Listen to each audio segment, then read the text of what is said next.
So hello traders, welcome back to your channel Indian trading club. आज की इस video में हम लोग एक आईपीओ के बारे में डिस्कस करेंगे जो कि है Niva Bupa health insurance company limited IPO के बारे में। तो ये कंपनी आपकी 2008 को स्टार्ट हुई थी और ये एक जॉइंट वेंचर है। देखिए, जॉइंट वेंचर का मतलब ये है कि 2 लोग, 4 लोग या 5 लोग मिलकर डिसाइड किए कि भाई मुझको एक कंपनी खोलनी है। किसी भी सेक्टर में हो सकती है, इक्विटी रिसर्च में हो सकती है, ठीक है, आपके स्टार्टअप्स को फंडिंग देने के लिए हो सकती है। और ये कंपनी खोल दी आपस में। वो लोगों ने बोला कि मैं 100 करोड़ ला रहा हूँ, 1000 करोड़ हो गई, खुल गई कंपनी। तो ये जॉइंट वेंचर है between the Bupa groups and the federal toll limited liability, ठीक है, that provide insurance in the health sector. किस सेक्टर में काम करती है? इंश्योरेंस सेक्टर में बात करती है, इंश्योरेंस सेक्टर में काम करती है और हेल्थ सेक्टर का ये जो चीज़ें हैं प्रोवाइड करती है उनकी सर्विसेज, ठीक है। आई होप आपको यहाँ तक क्लियर हो गया होगा। चलिए, the company product are broadly categorized into the retails product design for individuals and families, group product intended for employers and employees. As of March 31, 2024, the company had 14.73 million active life insurance. ठीक है, अब 14.73 millions का इनके पास active life insurance है अभी तक का, ठीक है। और as of March 31, 24 the company is present across 22 states, 4 union territories in India, ठीक है। तो काफ़ी वाइड इसका जो है प्रेजेंस है, ग्लोबल प्रेजेंस भी है इसका यहाँ पे। From physical year 2022 to physical year 2024 the overall GWP grew at a CAGR of 41.27% while a GWP from retail health increased by 33%, ठीक है। अब देखिए, इसमें आप सोच रहे होंगे हाँ इनका कैगआर तो अच्छा है, बट देखिए खाली इंश्योरेंस प्रोवाइड करते से कोई मतलब नहीं है। क्लेम रेशियो कितना अच्छा होता है वो कंपनी पे डिफाइन करता है कि भाई कंपनी कितनी अच्छी है, ठीक है। अगर क्लेम रेशियो देने में देरी होती है, क्लेम रेशियो इनका खराब है, दैट मीन्स कि खाली वो इंश्योरेंस बेच रहे हैं, तो ज़रूरत पड़ती है पब्लिक को तो वो मिलता नहीं, तो एक बैड इन्फ्लुएंस जाता है। तो वो भी आगे हम लोग इस वीडियो में डिस्कस करेंगे, सब चीज़ें एकदम डिटेल में डिस्कस करेंगे और जानेंगे क्या क्या आपको इसमें इन्वेस्ट करना है लॉन्ग टर्म के लिए, या फिर इसको अवॉइड करना है या लिस्टिंग के लिए करना है। चलिए दोस्तों, आगे बात करते हैं, ठीक है।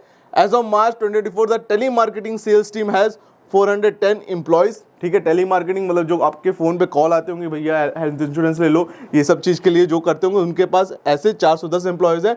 22 स्टेट्स में वो डाइवर्सिफाइड है।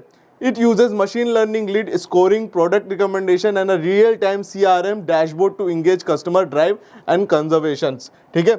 कंपिटिटिव स्ट्रेंथ क्या है? डाइवर्स प्रोडक्ट है to suit customer need and automated approach to customer service driven by technology. Bufa parenting and a brand associated with the health insurance and healthcare. The company expertise and experience in claims and provider management, ठीक है। As of March 31, 24 the company technology function had 126 employee who focused on developing digital assets, software and mobile application, ठीक है। तो इनके पास 126 लोग की जो team है वो सिर्फ आपके जो IT वाले डिपार्टमेंट है उसमें वो काम करती है, ठीक है। अगर IPO डिटेल की बात करें तो ये 7 नवंबर को अभी ओपन होगा और 11 नवंबर को क्लोज होगा।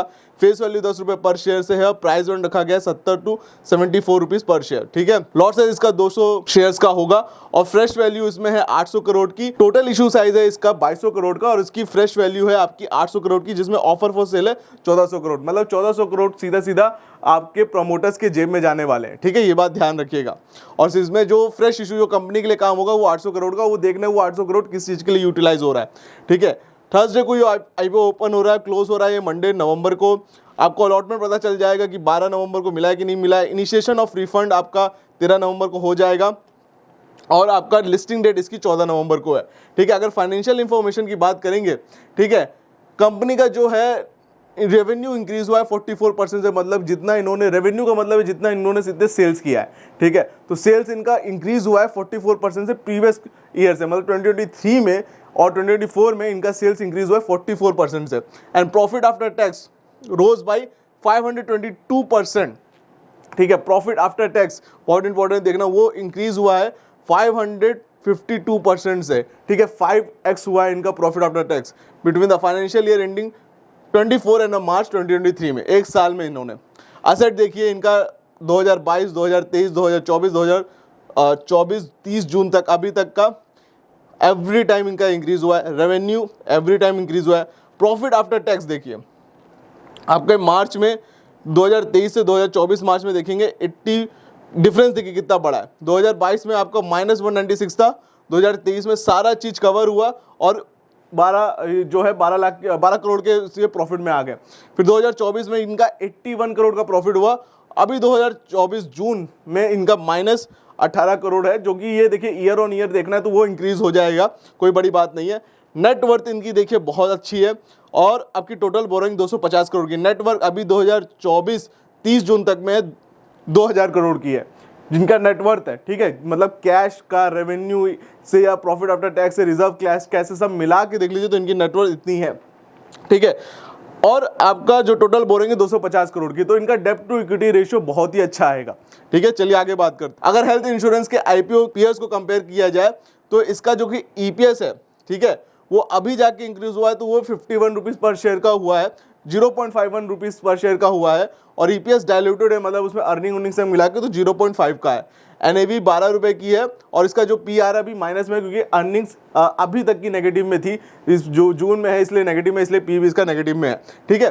तो आपका स्टार हेल्थ देखा जाए तो उसके कंपेरेटिवली इस यहाँ पे स्टैंड करता है, ठीक है, उसका पी 36 है। आईसीसी लॉम्बार्ड का 45 का पी है और न्यू इंडिया इंश्योरेंस का 35 का पी है। इसका पी आपका देखा जाए तो कंपेरेटिवली ये नेगेटिव में है, ठीक है। देखिए आपका पोस्ट आईपीओ इनका -117 के नेगेटिव में जा रहा है पी, क्योंकि इनकी अर्निंग अभी तक जो है जून में माइनस में है, इसलिए पी नेगेटिव में। तो उससे कोई डरने की बात नहीं, क्योंकि ये खत्म होते ही आपके ईयर एंड पे जब ये देखा जाएगा तो ये पॉजिटिव में हो जाएगा। तो कंपनी काफ़ी फाइनेंशियली स्टेबल है, ठीक है। डेब्ट टू इक्विटी रेशियो भी देखा जाए इनका कम है, रिजर्व ज़्यादा है, ठीक है। कैश इन हैंड भी इनके पास ज़्यादा है, ये ज़रूरी होता है देखना इंश्योरेंस कंपनी के पास इनके पास कैश कितना पड़ा हुआ है, ठीक है, बहुत ही ज़रूरी है। ऑब्जेक्टिव ऑफ द कंपनी क्या है, अब ये समझना बहुत जरूरी है कि कंपनी ऑब्जेक्टिव क्या है, क्यों आईपीओ ला रही है, ठीक। क्या वो आईपीओ का दो ही मतलब होता है, क्यों पैसे रेस करने हैं, तो पैसे किस लिए रेस करने, न्यू डेवलपमेंट के लिए कि अपने एग्जिस्टिंग प्रोडक्ट्स को, या फिर कोई डेप्थ है उसको खत्म करने के लिए। अगर डेप्थ को खत्म करने के लिए तो ये गलत चीज़ है, अगर आपकी न्यू इन्वेस्टमेंट करना है तो ये अच्छी चीज़ होती है। चलिए, the company proposes to utilize the net proceed toward the following objective: augmentation of its capital base to strengthen solvency levels, ठीक है। एग्यूमिटेशन मतलब कि इनके पास जो एग्जिस्टिंग कैपिटल है, ठीक है, उसमें कैपिटल अडाउन करेंगे ताकि इनका जो सोल्वेंसी लेवल है, ठीक है, कभी बिजनेस बंद होने वाला हो तो इनके पास इनफ कैश हो सारी लाइबिलिटीज को करने के लिए। तो इससे क्या एक क्वेश्चन नहीं रेज हो रहा, क्या इनके पास अभी इनफ कैपिटल नहीं कि अगर अभी इनका बिजनेस बंद हो जाए तो क्या इनके पास इनफ कैपिटल नहीं कि ये सारी लाइबिलिटीज को कवर अप करे, ठीक है, अपने जो शेयर होल्डर्स हैं, अपने जो इन्वेस्टर उनको पैसा दे पाए, या फिर पब्लिक का कोई पैसा लगा तो उनको लौटा पाए। तो ये बड़ा क्वेश्चन है। तो ये चीज़ आप समझिएगा कि ये जो एग्यूमिटेशन कर रहे हैं वो अपनी सॉल्वेंसी को स्ट्रेंथ करने के लिए कर रहे हैं, ठीक है। दैट मीन जो फ्रेश इशू आएगा 800 करोड़ का, वो एज इट इज पड़ा रहेगा, वो कहीं किसी चीज में यूज नहीं होगा। जनरल कॉर्पोरेट पर्पस में यही है कि भाई जो डेप्थ है वो क्लियर किया जाएगा। तो काफी थोड़ा सा सोचने वाली बात है कि क्या इसका लॉन्ग टर्म इम्पैक्ट क्या रहेगा कंपनी पे, ठीक है। जनरल इंश्योरेंस की कंपनी एक कॉम्पिटिटिव मार्केट है, ठीक है, बहुत सारे लोग हैं इसमें जो आपके इंश्योरेंस प्रोवाइड करते हैं, ठीक। जीएमपी का ट्रेंड देखा जाए तो अभी तक का कोई इसमें मुनाफा नहीं हो रहा, कोई इंक्रीज नहीं हो रहा, 0% इसका है। लिस्टिंग प्राइस दिख रही है कि भाई जहां पे ओपनर हो वहीं पे होगा। तो अगर जीएमपी ट्रेंड देखा जाए तो कंपनी को अवॉइड करना चाहिए। मैं अपनी एक रिसर्च आपके सामने रखता हूं, ठीक है, उससे आप इसमें कंक्लूजन में आप खुद भी पहुंचेंगे। देखिए हुआ क्या था, न्यू इंडिया इंश्योरेंस 2017 को आपका आई थी मार्केट में, ठीक है, एनएससी पे लॉन्च हुई थी, बीएससी पे लॉन्च हुई थी और 10% डिस्काउंट था, ठीक है, ठीक।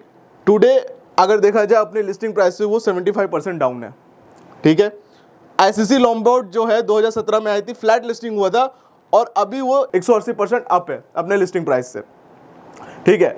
दैट मीन्स अगर देखा जाए ये 7 ईयर हुए, 2024 तक 7 ईयर हुए, तो उसको 180 से आप डिवाइड कर देंगे तो आपको पता चलेगा ईयर ऑन ईयर कितना बढ़ा है, ठीक है। अगर ईयर ऑन ईयर की बात किया जाए तो आप लोग ऑलमोस्ट कह लीजिए ये 180 डिवाइडेड बाई 7 ईयर्स कर लेंगे तो आपका ऑलमोस्ट 27% के आसपास ईयर ऑन ईयर आपको दिया, विच इज गुड, ठीक है।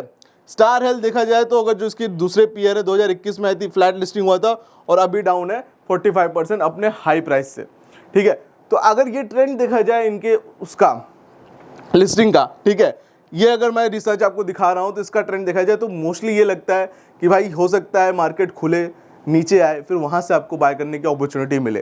तो मुझको ऐसा लगता है। बाकी ये बहुत ही कॉम्पिटिटिव मार्केट है, फाइनेंशियल इसके बहुत अच्छे हैं। आप देखा जाए तो प्रॉफिट देखिए बहुत ज़्यादा इंक्रीज़ किया गया है, दैट मीन्स के प्रोडक्ट लोग ले रहे हैं, दैट मीन्स इनके जो प्रोडक्ट बिक भी रहे, लोगों के अंदर डिमांड भी है, प्लस इनका किम रेशो अच्छा होगा तभी कंपनी अच्छा काम कर रही है। अगर आप मेरी माने तो आप इसको लिस्टिंग गेन के लिए भी अवॉइड करें, लॉन्ग टर्म के लिए लेना है तो आप इसको डिस्काउंट में आने का वेट करिए, लिस्ट होने के बाद गिरने का वेट करिए, तब आप उसमें खरीद सकते हैं।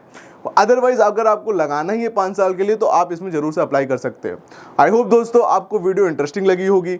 इसी तरह इंटरेस्टिंग वीडियो के लिए हमारे चैनल को सब्सक्राइब करिए, वीडियो को लाइक करिए, वीडियो को मैक्सिमम लोगों के साथ शेयर करिए ताकि उन्हें भी वैल्यूएबल इन्फॉर्मेशन मिले। एंड अगर आपके पास डीमैट अकाउंट नहीं है तो लिंक डिस्क्रिप्शन बॉक्स में दे रखी है, आप वहां से डीमैट अकाउंट ओपन कराइए, अपनी ट्रेडिंग की जर्नी में से स्टार्ट करिए। आज के लिए इस वीडियो में इतना ही, हम लोग मिलते हैं अपने नेक्स्ट वीडियो में।